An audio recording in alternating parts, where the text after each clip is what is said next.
I had to have a hysterectomy on the day I gave birth because I nearly died twice.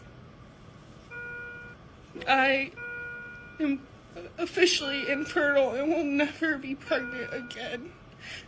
I can't think of anything more traumatic than what this poor woman has been through. But first, I want to reassure you, this is a very rare outcome of a postpartum hemorrhage, also known as a PPH. But let's talk about what it actually is and how we do treat it. So firstly, what is it? Well, PPH is excessive bleeding after you give birth, whether that's by vaginal or by caesarean birth, but it's usually defined as losing more than 500 ml of blood if you have a vaginal birth, or more than a litre after a C-section. And it can happen right after delivery, a primary PPH, or even days later, a secondary PPH.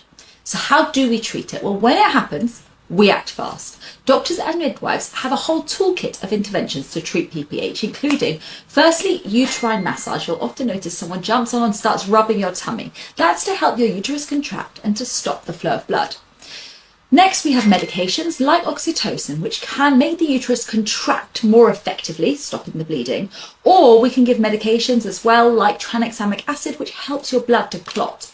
Another thing we usually do is we check for retained placenta, and that's because any leftover tissue bits of placenta can continue to cause bleeding because your uterus just can't contract. If those things haven't worked, you're still bleeding. In more severe cases, you might get moved round to the operating theatre, and that's where we can put in something like a Vacry balloon, which puts pressure on the womb and stops the bleeding. Or we can put an extra big stitch all the way around the womb, known as a B-Lynch suture. As this woman mentioned, her doctors had tried everything because preventing a hysterectomy is always the goal of treating PPH. But in rare cases, despite all of our efforts, removing the uterus, so performing a life-saving hysterectomy, is the only option to save a life.